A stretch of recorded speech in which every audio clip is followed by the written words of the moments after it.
Welcome to SportsBeat KC, the Kansas City Star's daily sports podcast. It's Tuesday, January 19th, and I'm Blair Kirchhoff. We have a two for today, two topics for you. We'll start with beat writers Jesse Newell and Gary Bedore breaking down Kansas's 77-69 loss to Baylor on Monday. It was the Jayhawks' second straight league loss, and that hasn't happened since 2013. We'll open the segment with some comments by Bill Self as he addressed reporters after the game.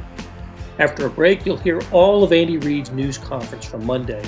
There was so much ground to cover, we decided not to omit anything. So you'll get Reid's thoughts on the Patrick Mahomes head injury, and notice Reid doesn't say his quarterback suffered a concussion, and questions about the AFC title game opponent, the Buffalo Bills, the head coaching job chances of Eric Bieniemy, and the play of backup quarterback Chad Henne. A lot of good stuff from Andy Reid, but let's get started with some sound from Bill Self, followed by Jesse Newell and Gary Bedore on the KU loss at Baylor on Monday. We got it to 5, so I thought we played pretty well.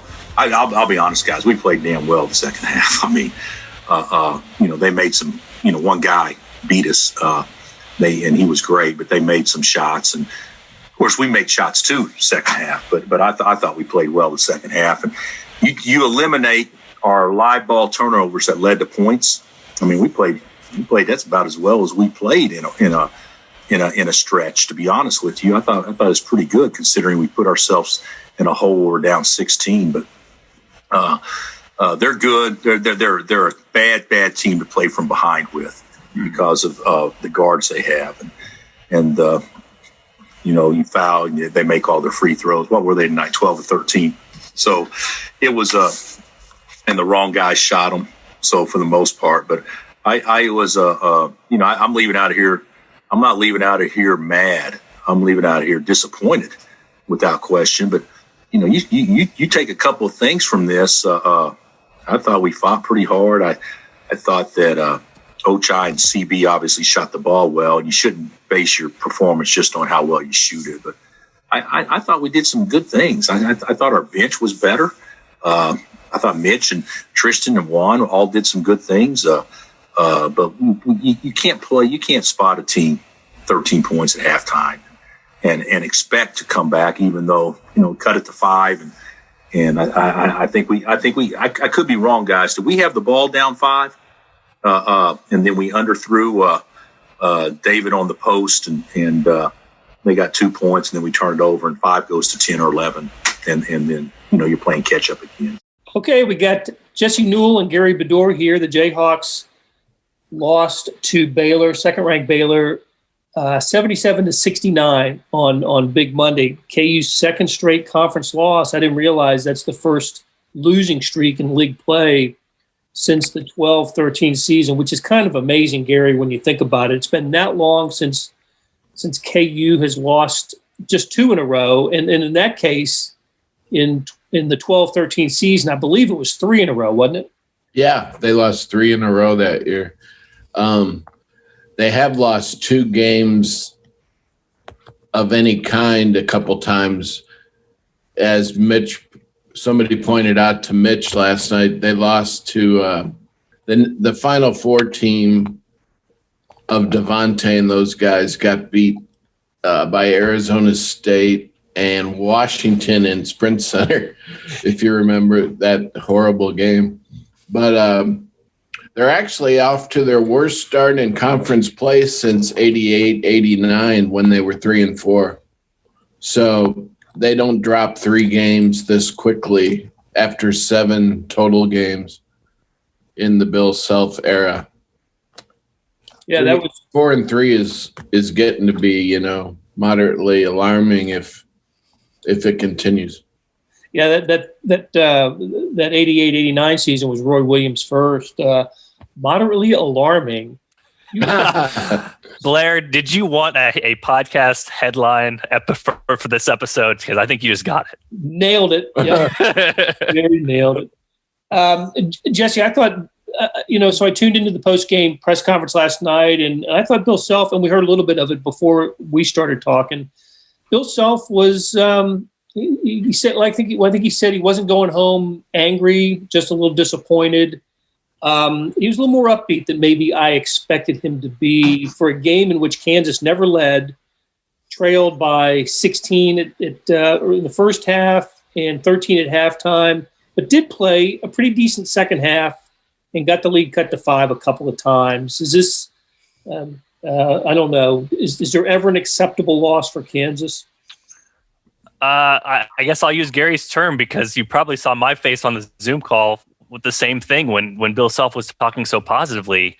Moderately alarming because I was pretty confused by that as well. I that was not what I was expecting, especially from Bill Self, who has been ultra competitive throughout his career and never likes losing. As you mentioned, Blair, some things went right for Kansas and they weren't competitive in that game. You know, they made a bunch of threes. They made some tough shots. They haven't been hitting threes lately.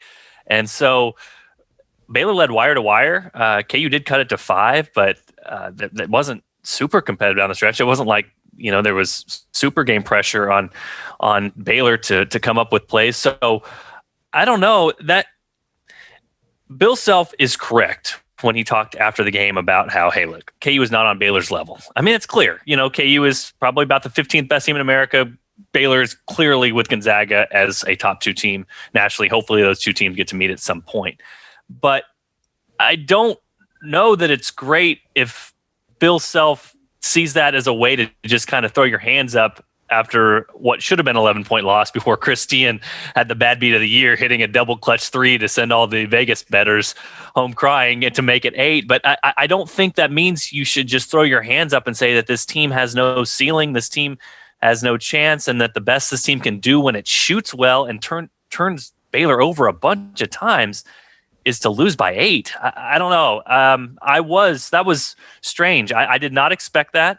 I don't know what I expected from Bill Self, but that was a little bit off, and I don't really know what to make of it, honestly. I don't know what to make of it. I guess I'm still processing it at this point. So, yeah, we'll see where Kansas moves heading forward. I think they have a greater ceiling in them. I think they have players that they aren't getting as much out of as they potentially can down the line. I think they have a style they can go to that they played earlier this year in the 5 out that they aren't utilizing enough. They only played it for 3 minutes in the last 4 games, and obviously they're not getting enough out of Jalen Wilson as they did earlier in the season because of the style they've gone to. So it is a little bit confusing at this point. I didn't think it was an encouraging performance from Kansas. So the fact that Bill Self did surprise me a little bit. Okay. Gary, what about Jalen Wilson? His numbers are down the last few games. I don't have the stat sheet in front of me to know what he finished with last night, but it took him a while to get his first bucket, and we have seen better games from him. Yeah, he was 2 for 7 shooting. Marcus Garrett had 5 turnovers and 8 assists. When we were talking before the show, it looked like KU might come back to win that game, which they probably would have in past years if you recall guys like Dotson zipping through there for key layups and Frank Mason as they made comebacks. And Wilson production has been down, but Marcus almost looks like a guy who is ailing or something. He's not really fluid at the point, and I don't want to blame him for everything, but my eye test is not giving me positive vibes on Marcus Garrett right now. I don't know what Jesse thinks, but Jalen, I really don't know what's wrong with him, except maybe like Jesse said, the style of play isn't fitting him without the 5 guards. But I don't really know. But my guy that the eye test is hurting on is Marcus Garrett. Gary's right. That's what I think. No, absolutely. When you play point guard for Kansas, it takes a lot out of you. It just does. And we've seen players in the past. I'm thinking guys like Sharon Collins, who was in the McDonald's All-American dunk contest. You know, he was not showing that same sort of athleticism late in his KU career. He was laying the ball up. Elijah Johnson was super athletic. He had to play point guard for Kansas late in his career. What happened to him? Again, he became less of an explosive player. Frank Mason, same way. It takes it out of you. And you add on top of that with Marcus Garrett that he battled this sort of weird illness early in the year. Bill Self talked about how he's had trouble catching his breath. He has not played explosively, and that's so important. Last year, he was getting right-handed drives and getting kind of a burst to get past people. That was his most efficient offense. He just doesn't have that this year. So that's obviously concern number one, and Gary's completely on with Jalen Wilson. When KU went 5 guards late to try to come back in that game, you saw a different Jalen Wilson. Like, he perked up, he was driving, he was aggressive, he was finding teammates. But he and David McCormick right now are not a good fit in together, because when David's in there, Jalen feels like he has to get the ball to David. And then also when David's in there, the driving lanes are cut down and the offense is going through David. So this is sort of an identity crisis for Kansas, honestly.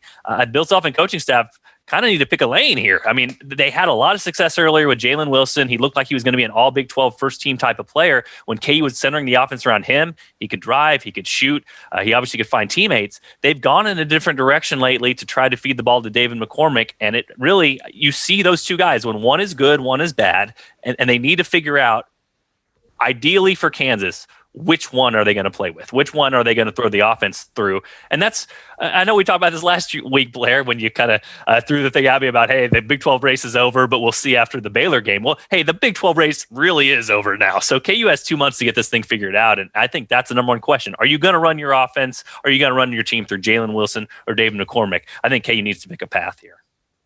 Okay. KU race may be over for KU, but there's still a lot of Big 12. The Big 12 race may be over, but a lot of games to play. Starting Saturday, Gary, the OU is the next opponent. They go down to Kansas, goes down to Oklahoma. They've already played the Sooners.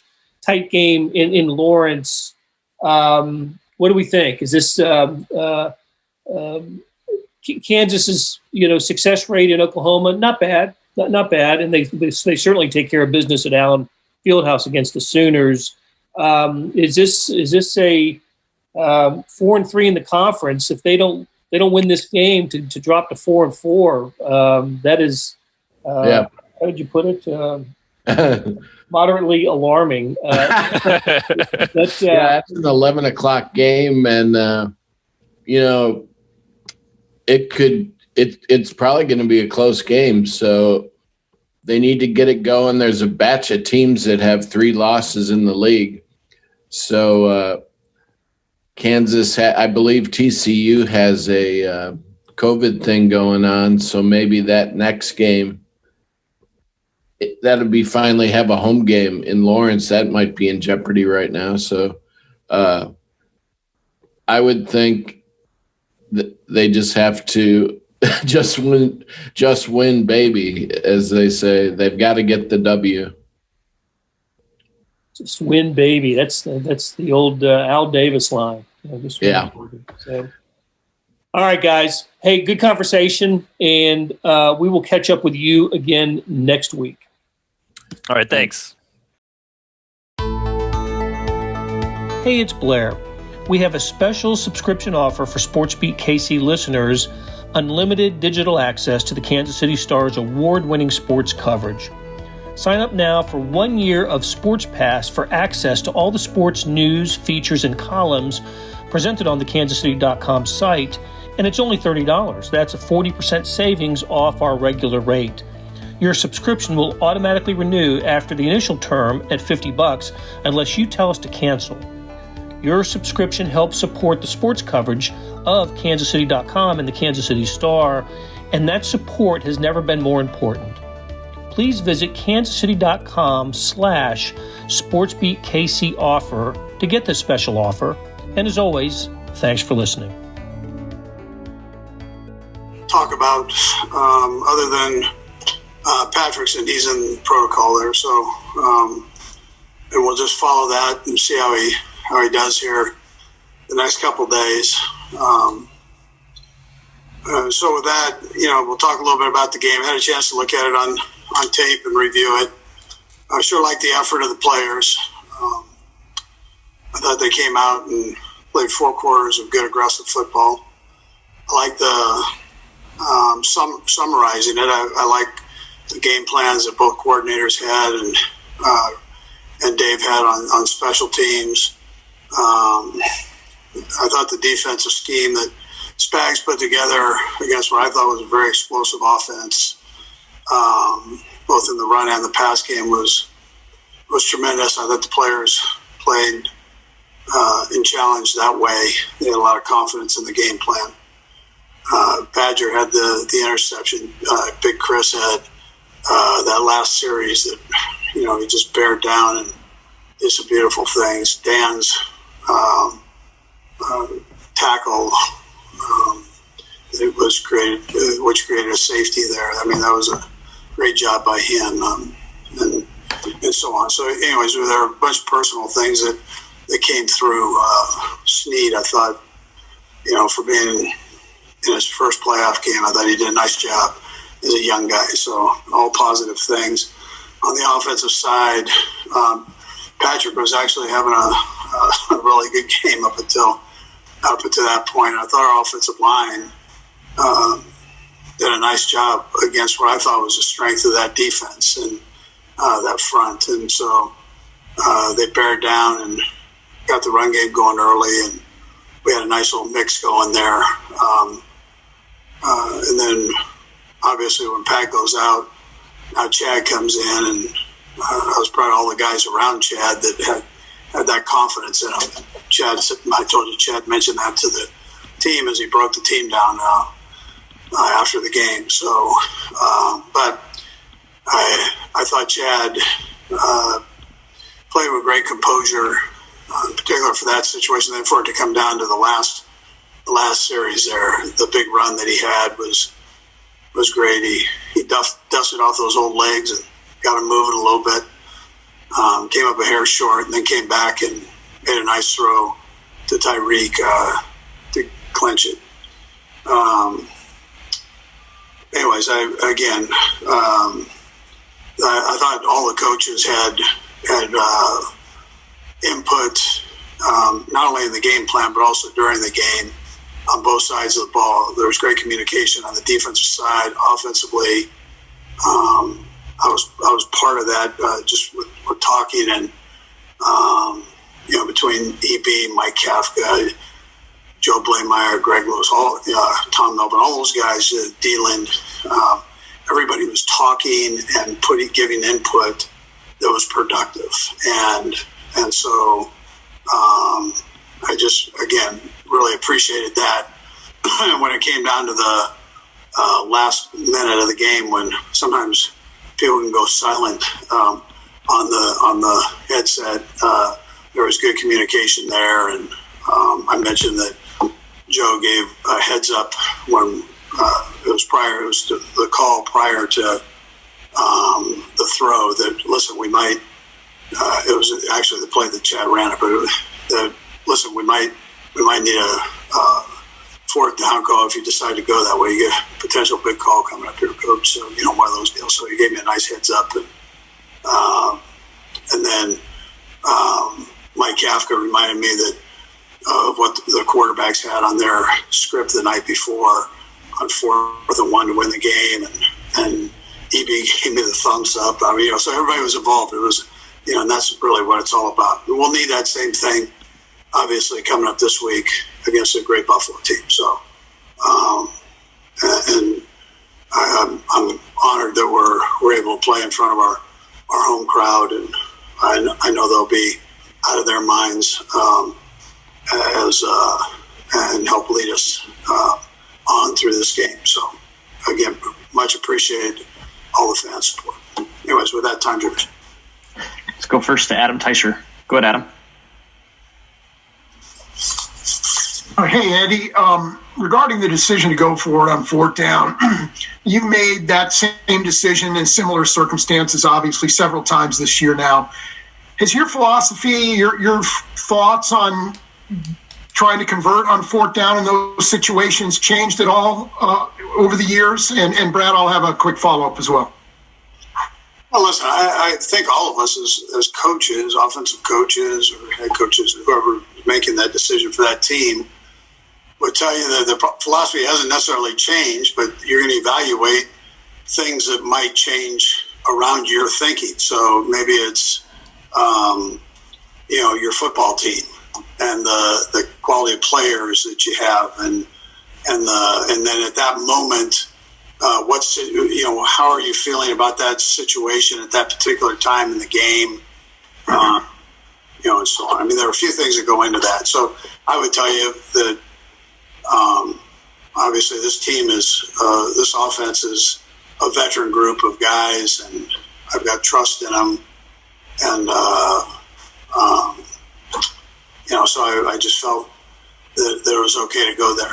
I mean, I had another situation down earlier that we didn't go, and we attempted a field goal. So there's a time and a place for everything, and you just try to have a feel on that best you can. All right, and when you do convert, lately you've been trying to throw the ball. When did 4th and 1 or 4th and 2 become throwing down? Well, I went to BYU, so every down's a throwing down. I mean, that's how that goes. I was educated that way by LaBelle Edwards, and throw any time, any place, and try to keep a little bit of that with me as I've gone forward. So I think if you have confidence in it, Adam, that it's really no different than the run. I mean, you're in today's world. So, anyways, I feel good about it. Let's go next to Herbie Tiopi. Go ahead, Herbie. Hey, Coach. Good afternoon. I was getting ready to say good morning. Good afternoon. You've been around a lot of players who have been concussed before in your career. And obviously there are some days that we're going to have to wade through here. But based on your experience, what is your optimism level that you will have Mahomes available potentially for practice and even for the game? And, Brad, I'll have another question. Yeah, so listen, I mean, Herbie, I just leave that with Rick and the docs. And because of the protocol, it's a no-brainer from the coach's standpoint. You don't have to think about it. You just have to go forward and make sure you have an answer if he's there, and an answer if he's not there. I can't tell you from a medical standpoint where he's at. I mean, I don't know that. So that's their decision, and I just follow it. So. Okay.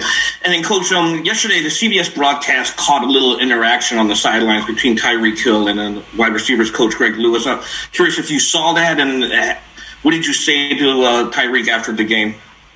Yeah, that was they were messing around. It wasn't like that was not I know how it came off, but if you know the term, if you look at 2 minutes or a minute later, 30 seconds later, whatever it was, they're laughing over there. So it's not, that wasn't that's a great room right there. And those guys are very close, and they're lucky to have Greg, and they all know that. So he's been there, done that. He's got a great feel for those guys, and I think if you talk to both of them, they tell you that they were just messing around with him. So. Let's go next to Bob Fesco. Go ahead, Bob. Hey, Andy, what was maybe the deciding factor that made you decide Chad Henne was the right guy for backup for you guys when you signed him a couple of years ago? Yeah, so listen, I mean, it came down to both those guys, both Chad and Matt. We're lucky to have both of them. And it was almost a flip of a coin. Both of them had strengths that we liked, and Chad. Not that I mean, listen. Both guys have been successful here, so I don't want to compare the two. I want to just tell you that I think Chad's strengths are he's a tremendous leader. He's been there as a starter, and he's been there as a backup, and I watched what he did as a backup and how he handled those situations that he was in, and I thought he did that well. And I thought it'd be a great fit for a young quarterback like Pat to have a good support unit that had some experience. Let's go next to Nate Taylor. Go ahead, Nate. Hey, Andy, this may be secondarily on the injury with Patrick, but he did suffer what appeared to be a toe injury in the first half. Is there any update on that injury and how that may play a role if he is allowed to practice, if he is cleared from the protocol? Yeah, I think he'll be okay there for right now, Nate, with the toe part. Yeah, I think we'll be all right there. Let's go next to Vahe Gregorian. Go ahead, Vahe. Hey, Andy. Brad, I'll have a follow-up after the first question. Andy, yesterday you seemed really just moved, actually, by how the team picked it up when Patrick was hurt. I wonder what that tells you could expect out of the mindset next week if Patrick can't play. And then, Brad, I'll have that follow-up. Yeah, listen, I mean, all the guys have confidence in Chad. I mean, it was if he has to be in there, just like they did Matt the year before, and it's the way those guys handle themselves. And so I don't think that wouldn't change if he has to play. I mean, I don't think twice about that. If Pat can't go, then Chad jumps in and rolls. And the other thing, Andy, obviously the running game is part of Patrick's game, and it's important. I just wonder how do you process the risk reward in situations with Patrick and the run? I mean, obviously it's hindsight that he got hurt, but what goes into your decision making? Yeah, it does happen. I mean, listen, it happens. It just hasn't happened much to him over time here, so that'll still be part of the game. Depending on what the play is, as we go down the road. Let's just see how things work out this week for him. See how it works. Let's go next to Sarin Petro. Go ahead, Sarin. And Brad, I'll have a follow-up as well here. Just to kind of go a little bit further on that, can you I don't believe you've run the quarterback sneak since Patrick was hurt in the game in Denver with the kneecap. There are a lot of people wondering what's the difference between risking in a sneak versus being okay in the option. Is it a play that generally you think is safer, gives him more chance to protect himself? Is there a difference between the safety issue and those types of different plays, those types of quarterback run plays? Yeah, so Saran, I get you a little bit more out in space. The ones that we use here, as opposed to going up the middle and just stating the obvious, but yes. Okay. Yeah. And then secondarily, I know the protocols take over and all the doctors do all that. Is there if he were cleared on a Sunday morning, having no practices, would he be able to play, or is there a certain point during the week where you, maybe not publicly, but you in your head say, okay, he's missed too much and he's out and we're going with Chad? Well, I'd hate to say it publicly. Well, I know you wouldn't. Listen, I'll have to evaluate that as we go forward. Let's just see how this whole thing rolls. Let's go next to Sam Mellinger. Go ahead, Sam. Hey, Andy.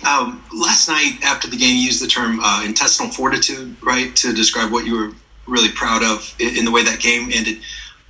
You guys have the whole season has been close wins like that, right? I'm just wondering, in your experience, how rare or common is it to have a team that has this level of whatever that is, intestinal fortitude? Yeah, I'm glad you didn't have me define intestinal fortitude. I was worried that you were going there. So, yeah, I think it's unique. It's a unique characteristic to have, and this crew's done that. They have trust in each other to get that done. Now, rather have it not have to be that way and bigger leads, but the bottom line is, that you attempt to win the football game and do it the best way you can against great competition in this league. So at times you're going to have to reach down and just reach a little deeper and really, whatever that term is, to get in there and use that intestinal fortitude, so to get you over the hump. So, and most of it ends up being trusting guys around you and then trying to make the play a little bit better. And that's what our guys have done to this point. Got four more. We'll go right down the line, starting with Aaron. Go ahead, Aaron.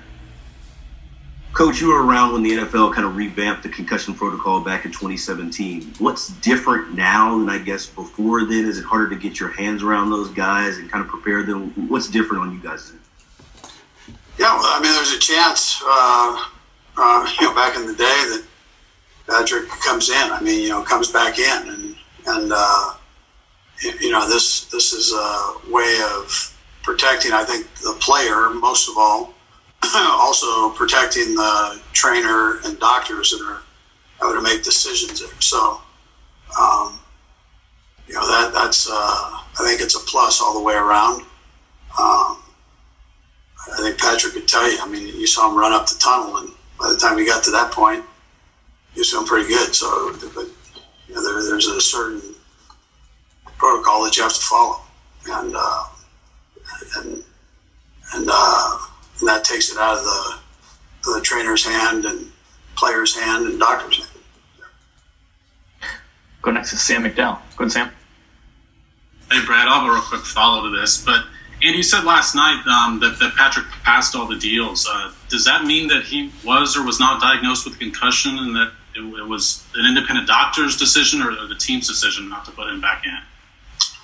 Yeah, so he didn't – yeah, he passed. But when you still have to go through all the protocol. There's a day-to-day plan on that and how they go about it. So especially if a player staggers right there and they've got to go through some things. So, that ends up being important. And then I'm sure you've chatted with him today, even though he hasn't been in the facility. What's the message as far as how he's feeling today? Well, he felt good enough not to have to do a press conference. We'll go next to Michelle Steele. Go ahead, Michelle. Hey, Coach. You've talked about Eric Bieniemy in the past, I know, and his role in the Chiefs' run of success. Is it confounding to you maybe that we're in another hiring cycle and he just hasn't gotten that opportunity yet to be a head coach? Yeah. Everybody knows what I think of Eric and what kind of head coach I think he'd be. And maybe the best thing I can tell you is I hope he goes to the NFC when he has that opportunity. But whoever gets him, I think is a very lucky organization. Somebody that I've come across, one of the few people I've come across that has the leadership skills that he has, the ability to lead men in this crazy game that we're in, and for those guys through his leadership to play at a Pro Bowl level. And so when he gets his hands on you, figuratively, he does wonders with athletes, and he's able to maximize their abilities on the field, and he gives them that extra boost to be a productive person off the field. And somebody that I would love my son to have played for. And we'll go last to Pete Sweeney. Go ahead, Pete. Brad, if you don't mind, I have just one quick thing after this. But, Coach, I know this is a hypothetical right now, but Chad has to go from what you'd be willing to share. Just how drastically might that change your strategic plan this weekend? Yeah, so when we were in the game, there wasn't anything that I had to stay away from on this game plan. When Chad was in there, and I checked with EB and Mike on it, and they were comfortable. I checked with Chad on it. You said just call it the way you had planned. So that's how we went about it as we sat down there and gathered our information. And then my other thing was you mentioned Joe, and I believe that's Joe Blymeyer, a lot this year. We know how you feel about Bieniemy and Kafka. How bright is his future based upon what he does day to day for you guys? Yeah, nice, sharp. We're blessed with that. Corey Matei is another one who works with Andy Heck and works with all that RPO game and does a great job there. Joe Blymeyer, Mike Kafka. I mean, these are all good young football coaches that are going to be coaching a long time, I think, in this league. So smart guys. And I don't want to slight, Greg Lewis and Thielen and Coach Heck. I probably don't talk enough about. He's a tremendous. He does a great job. That'll do it for today. Thanks to our production staff and everyone who helps make SportsBeat KC happen. Derek Donovan, Beth Welsh, Monty Davis, Jeff Rose, and Chris Fickett, and Savannah Smith. Tip of the cap to Jesse Newell and Gary Bedore for stopping by and talking Kansas basketball. Links to their stories and Chief stories can be found in the show notes and on kansascity.com. Hey, we've got another deal for you, especially for those that want to deep dive into the Stars' terrific Chiefs coverage. Now that the playoffs are here, for a limited time, you can subscribe to Sports Pass for 99 cents a month. That's right, 99 pennies a month. After 3 months, it auto-renews at $5.99 a month unless you cancel. How do you get it? you go to kansascity.com/sportspass2020. That's kansascity.com/sportspass2020. Do you want more than just sports coverage? Check out the entire Kansas City Star product. Sports news, features, commentary, and analysis, the whole thing. You get all the stories written by my talented colleagues, plus additional news, sports, and business coverage with the e-edition. The details for all of these deals can be found at account.kansascity.com/subscribe. And if you're having trouble hunting down any of these offers, send me an email, bkirkhoff@kcstar.com, and I'll get you to the right place. So whether it's the Sports Pass or the full subscription, you're getting and supporting the best sports and news coverage in Kansas City and helping us produce programs like SportsBeat KC. Thanks for listening, and we'll be back on Wednesday with another episode.